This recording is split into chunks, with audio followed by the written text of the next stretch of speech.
Okay, here we go. I've been yakking away and I've had myself on mute. God, I do that. Let's start again, shall we? Hi, Karen here. Welcome to Deliberate Creation Talks with Karen Swain. Oh, gosh, I'll tell you what. Anyway, I was just saying, as you were watching my lips move and not hearing anything come out, hey, Judy. Judy's joined us. Hey, Judy.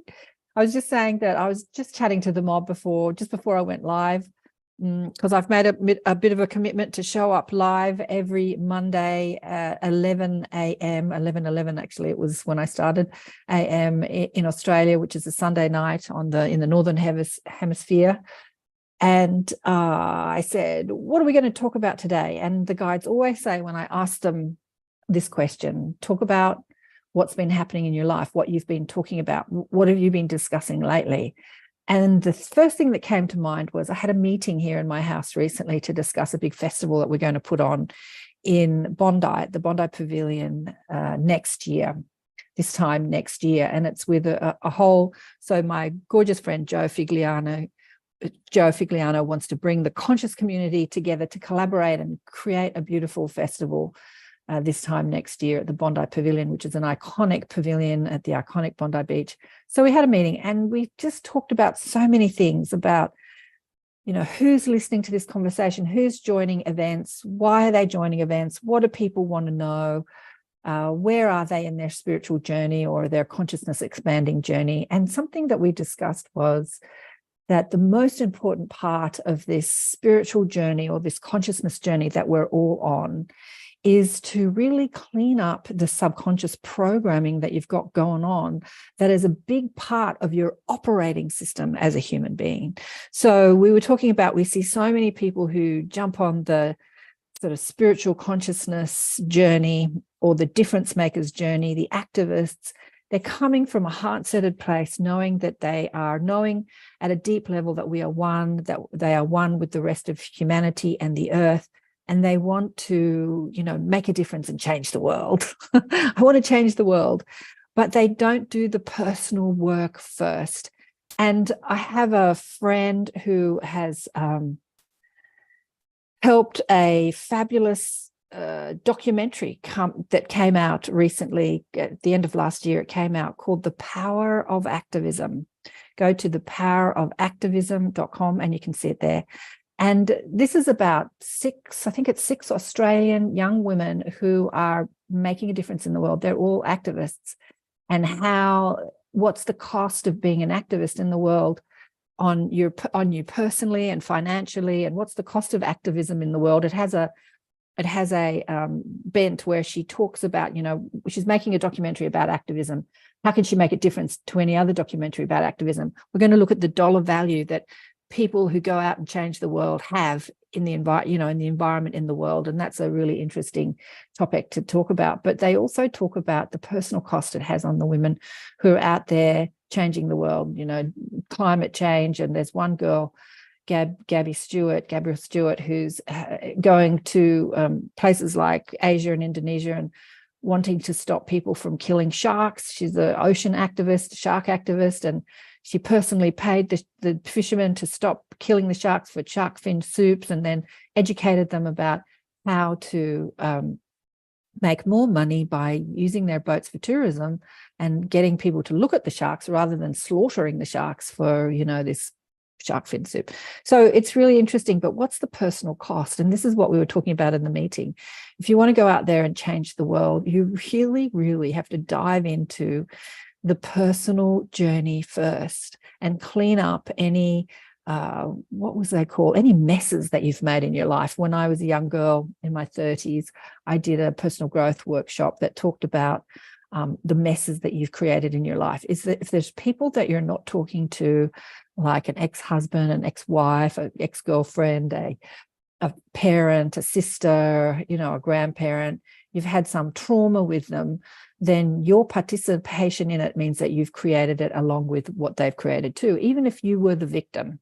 So I was the victim to a violent father as a child, but they asked me to ring him up and ask for his forgiveness, not say, I forgive you, but ask for his forgiveness, which is big, right? Big. And I did it. And I did it because, not to make him right in any way, but I needed to clean up the hurt that I was carrying inside myself, and that forgiveness, to give back, to forgiving, to give back to myself the ability to raise my vibration and be more connected to my source of divinity and who I am as a loving, unified, peaceful being. And while I'm holding resentment on anyone, no matter who it is and how they've hurt you, then that can't happen. And as we move out and in action into life, wanting to change the world, we put on seminars and podcasts and meditation and yoga and, whatever we do, teach, and we're still holding that vibration within us. It's really important to do the work. So the festival that I'm involved in is called Love Fest. And I asked them, what's your angle? Because there's many forms of love. There's love for self, love for family, love for society, love for community, love for the planet, love for Mother Earth, love for the cosmos. What angle are you looking at that love in this Love Festival? And we talked about that personal love, because when you do clean up those messes in your life, as the personal growth workshop talked about, you actually give more love back to yourself. And so when you set forth in the world to be a teacher, a spiritual teacher, a consciousness teacher, or someone making a difference in other people's life, a counselor or a healer or whatever you want to call yourself, just somebody on a spiritual journey, when you set forth to make a difference in someone's life, if you're not carrying your own baggage, it just makes the ride really much more enjoyable. Here comes the cat.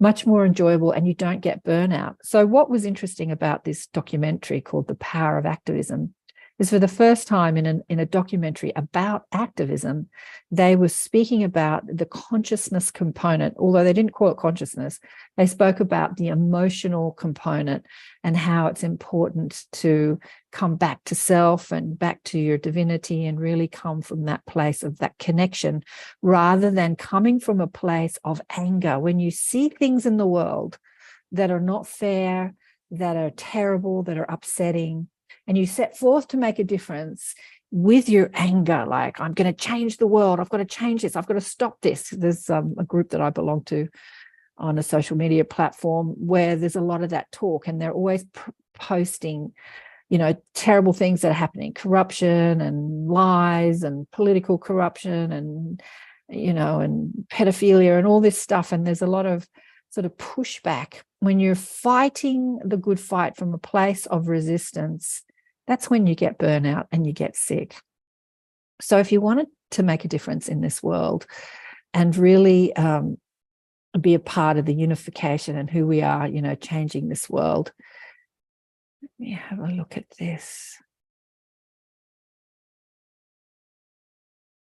Sorry, I'm just looking on the streaming platform to make sure that it's all happening. It's good to do the shadow work. So I'm just looking at your comments now. And Opal Essence says, I've been doing shadow work for the past few years and applying healing modalities on myself. I intuitively got that I needed to do that first, go inwards before applying it to the world. Exactly. Hi, Sherry. Hi, Sherry. Opal, hi.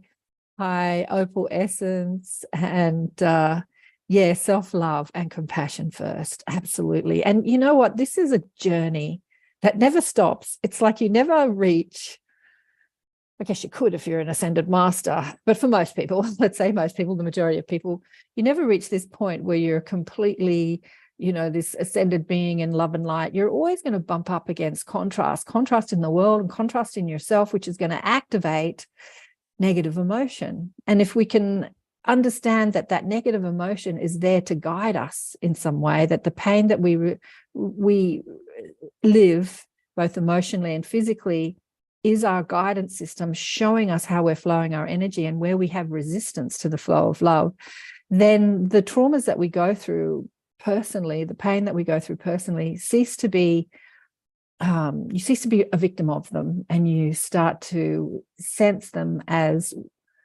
just guidance, as information showing you where you're still holding onto resistance and allowing love to flow in your life and in others. And the more love that you can flow in your life and in your body, the healthier you'll be, the happier you'll be, and the more power of influence you have over your family and friends and indeed this world. So yes, exactly. Your personal growth journey is so vitally important. So vitally important. How are you, Judy? Thanks for joining. Have you got any questions that you want to ask on this? I'm going to ask to unmute you. No. How's that? Yeah, we can hear you. Okay. No, not really. I just joined and I'm thinking, oh gosh, I need something to drink and all this. But it's Sunday night, like 9:15 or so, almost 9:30. So I'm just kind of laid out here. But Yeah, I'm fair enough. enjoying hearing what you're sharing, because it's kind of new to me. New to you. Yeah, fair enough. I know our clocks went back. Where are we? It's Monday. They went back on Saturday, and so now we're moving into winter time, and you guys on the northern hemisphere are moving into summertime, and it makes a huge difference. I think it's like 4-hour difference between summer and winter, and so now when I come on at 11 o'clock, it's much later in the evening, which is kind of okay, which is kind of cool, I think, because so you're in Eastern time, and it's like 9 p.m. or 9:24. It's Eastern Daylight Time. Eastern coast of the U.S. So, yep. Yeah, and on the other side of the planet, the other side of the country, where are we? We're like 9:24. 6, 7, 8, 9, 6 in the evening, which is kind of dinner time for many people. That would be 9, 10. 6. I'm sorry, they're going backwards. Yeah, because my daughter-in-law is in the almost in the time zone that California's in. So except she's in Phoenix. Anyway, it's always good to see you and hear your wisdom, though. thanks, darling one. So getting back to what we were talking about, how is it that we clean up our negative emotions? Because so often when we get upset about something, we really believe that what we're upset about is because what's happening outside of ourselves. And the whole reason that we're upset about it is because of what we believe inside ourselves. So when we look at injustice, for instance, and we get really angry about injustice, I mean, how are we holding on to feeling like life isn't just or it's not fair? I mean, how is that relating in our personal life? For everything that we witness outside of ourselves, we're perceiving it through the filter of our subconscious programming, our belief system. And so it's always guidance. Every time we hit a negative emotion, it's always guidance to what is really going on within us. So Ascended Masters, the other day, we had the Inner Sanctum yesterday with me, and we were talking about, we got into Jesus, we got into so many things. It wasn't recorded. I did record some of it because Joanne was sharing her angel stories, and I said, can I record this for the group because it's really cute? But just a few of us showed up to chat online and share stories, and we were really getting into Jesus and religion, and I was channeling the guides towards the end. We were talking about ascended souls, and we get so fixated with ascended souls who walk the earth, like Krishna and Buddha and Jesus and Muhammad and whoever else we deem as an ascended soul. And what the guides were saying to me yesterday, that on the planet, they didn't say millions, but there are hundreds of thousands of ascended souls now on the planet that have incarnated into physical form to be a part of the shift in human consciousness as we change, as we upscale and we change eras and epochs and move into a new experience for planet Earth. And they said there are millions, in fact, light workers. I don't know if any of you listened to the show I had with Adam Apollo. We were talking about the Unify movement. He was one of the co-founders of Unify, and he said he speaks to over 100 million, or the movement speaks to over 100 million people on the planet who are wanting peace and unity and, more love on the planet. So there are literally millions of light workers on the planet who are concerned with the way this world operates and wanting to see a different world, a fairer world, a more unified world, more collaboration and less competition, and changing gears here on planet Earth. And there are hundreds of thousands of ascended masters or ascended souls who have incarnated onto the planet, who are in physical form, who are here to assist that shift. That was pretty heartwarming to hear that actually yesterday from the guys, the mob.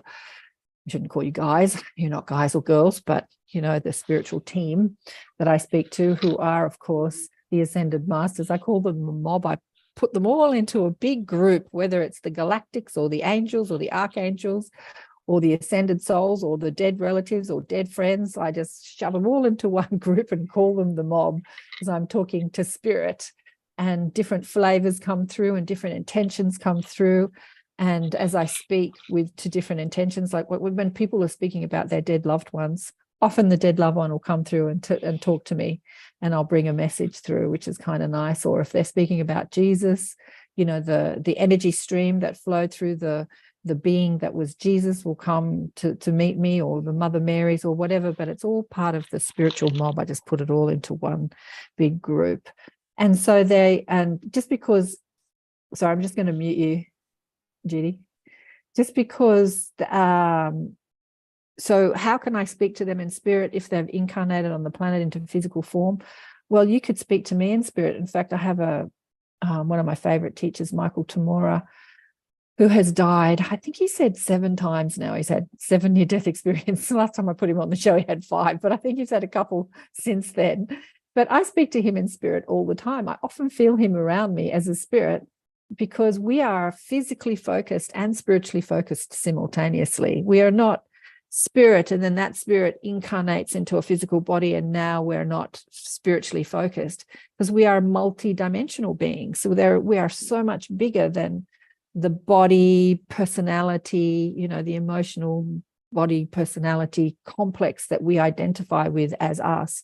We are the consciousness that inhabits that body mind personality complex, and that consciousness is vast, and it is living out all its lives, both incarnated and not incarnated, simultaneously. It's a bit mind-blowing, I know, but we can speak to people who are incarnated into a physical form. We can speak to their higher self or their soul, as spirit, as guidance, while they're still living out physical lives. I think I don't know if I first learnt this, but I experienced it years ago.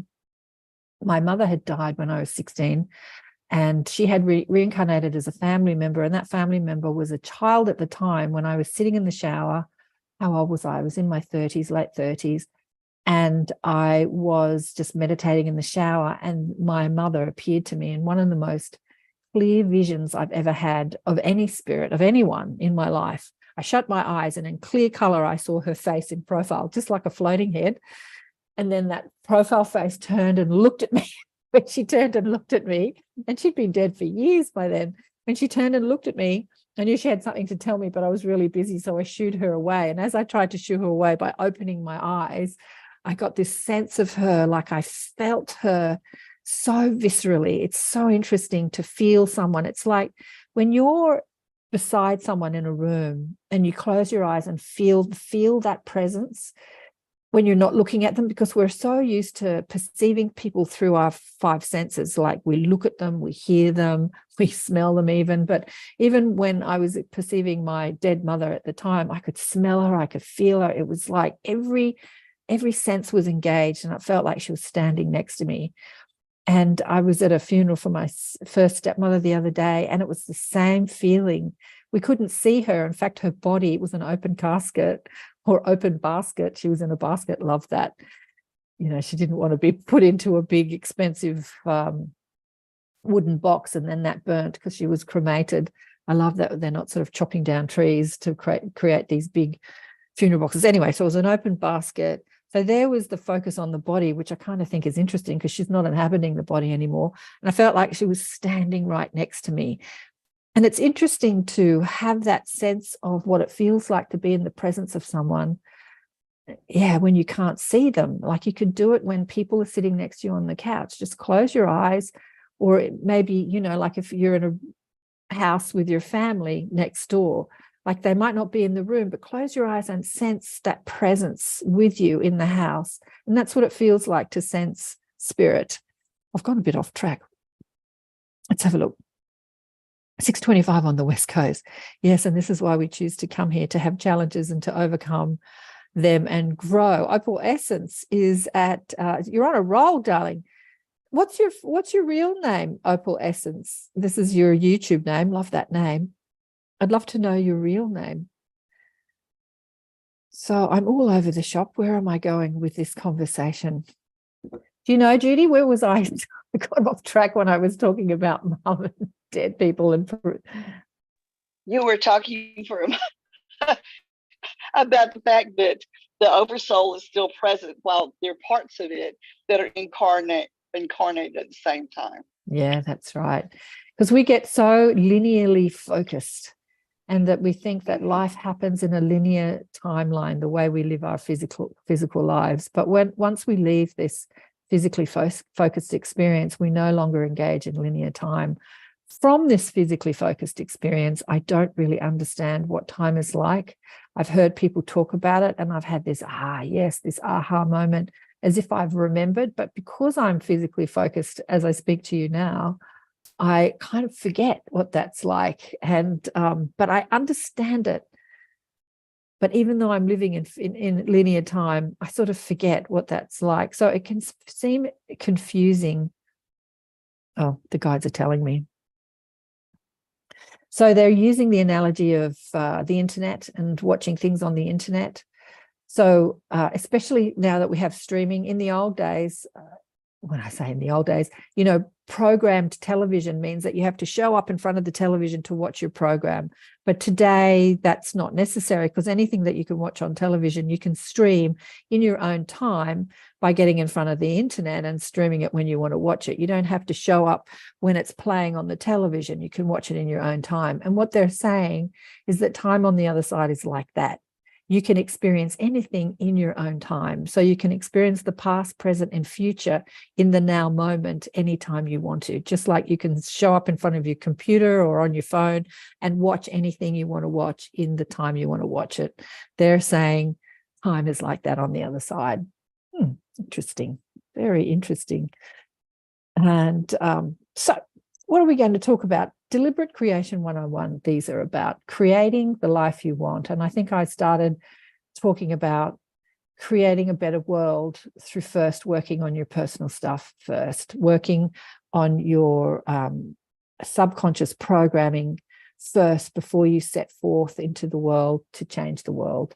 But you don't have to be perfect to set forth, and knowing that when you do set forth to go out and make a difference in people's lives or in the world, or to save the planet in any way you think you want to do it, know that that guidance that you're going through when you hit obstacles, when you hit traumas in yourself, is guidance showing you where you're still holding on to resistance in yourself, resistance to the flow of love. I think Deepak Chopra said it so beautifully years ago. Resistance is like a wall holding back the flow of love. So I had an interesting conversation with my daughter this morning.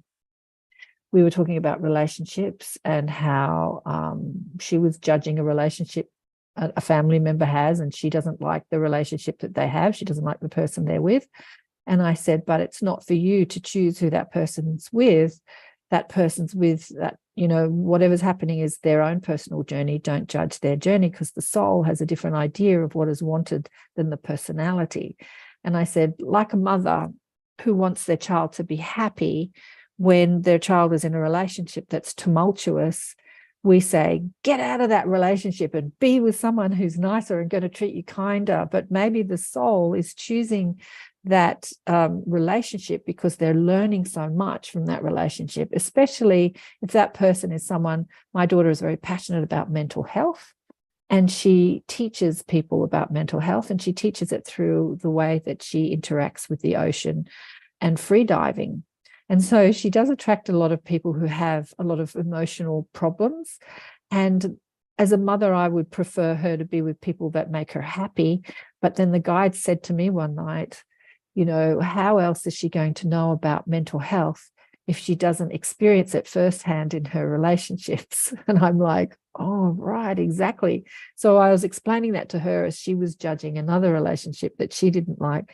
And she said, it's funny that you always get the insight about how valuable the relationship was, even when it was traumatic while you were living it, but you always get the insight to the value of the relationship after the relationship is finished. After you've finished, done with it, you can see what you're learning. But at the time you're going through it and you're going through the fighting and the trauma and the arguments, you don't get the insight. And the guides, well, I said to her, it wasn't really it, but the insight that came to me was that's because at the time you're experiencing the trauma, you're in resistance. So resistance says, I don't like this. This shouldn't be that way. This is wrong. You're wrong. I'm right. You're not giving me what I want. This is all that energy of resistance.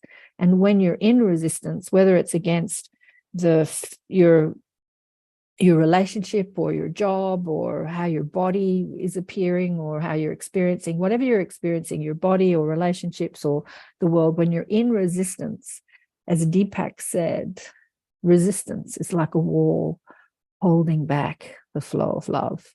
So I'm going to quote a few of my favorite teachers. I love doing this. So as Byron would say, when you argue with what is, you lose. Byron Katie.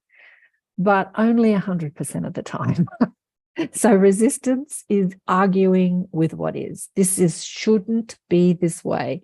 I don't like it. I don't want it. I want it to change.